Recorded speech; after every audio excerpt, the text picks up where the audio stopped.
This is the story of a husband and a wife. Let us pay attention to it. We may learn something. When I got home that night as my wife served dinner, I held her hand and said, "I've got something to tell you." She sat down and ate quietly.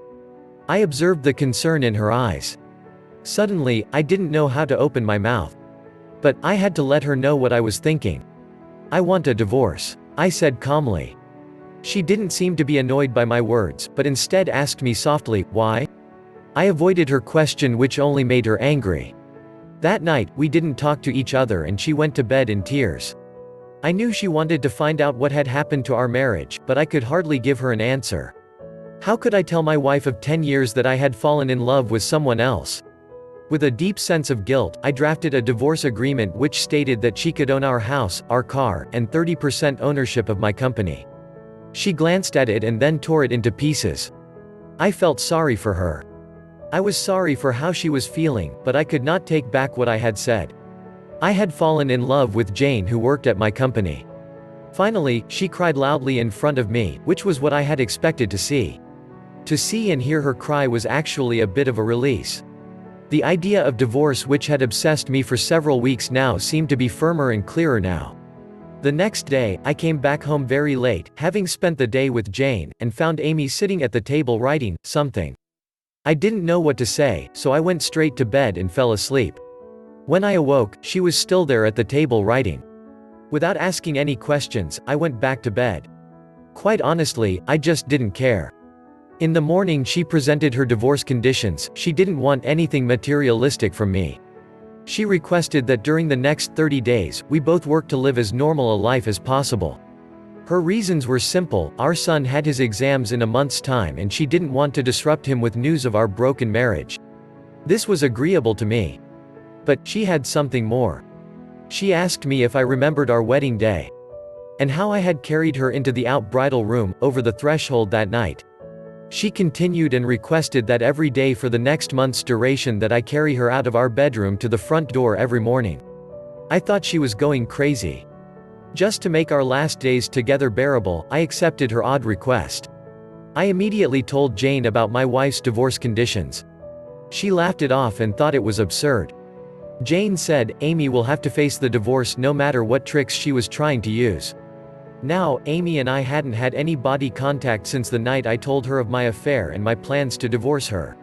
So when I carried her out on the first day, we both appeared clumsy and awkward. Our son clapped behind us, cheering, "Daddy is holding Mommy in his arms." His words made me sad. From the bedroom to the sitting room, then to the door, I managed to get her to the front door.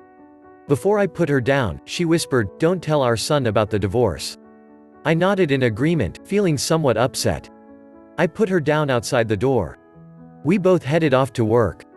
The next day, as I carried her through the house, we both were a little more relaxed. She leaned on my chest. I could smell the fragrance of her perfume on her blouse. I realized that I hadn't looked at this woman carefully for a long time. I realized she was not young anymore. There were fine wrinkles on her face and her hair was beginning to gray. For a moment, I thought about what I had done to her. On the fourth day, when I lifted her up, I felt a sense of intimacy returning. This was the woman who had given 10 years of her life to me and a beautiful son. On the fifth and sixth day, I realized that I still loved her. I did not share my thoughts with either Jane or Amy. I also noticed that it became easier to carry her as the months slipped by. Perhaps the everyday workout was making me stronger?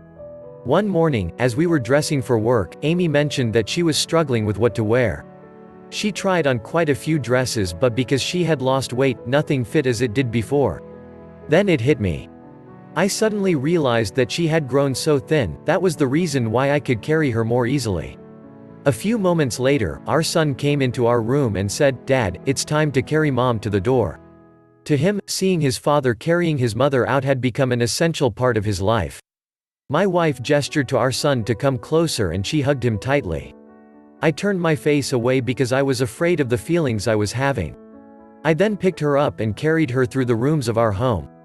Her hands were wrapped gently around my neck, so softly and naturally. I held her body tightly and found myself feeling the way I had felt on our wedding day. On the last day of the month, when I held her in my arms, I could hardly move a step. Her weight loss now made me sad and concerned me. I held her tightly and said, "I'm so sorry." I hadn't noticed that our life lacked real intimacy. At that moment, I knew what I had to do. I quickly drove to the office. I jumped out of the car, and headed straight to Jane's office. I opened her door and said very clearly, "I'm sorry, Jane, but I don't want to divorce my wife anymore. I still love her and have realized over the last 30 days, that I carried her into my home on our wedding day and that I am supposed to hold her until death do us apart. And that's what I'm going to do." As I quickly left the office, I immediately drove straight to the flower shop. I purchased a bouquet of flowers for my wife.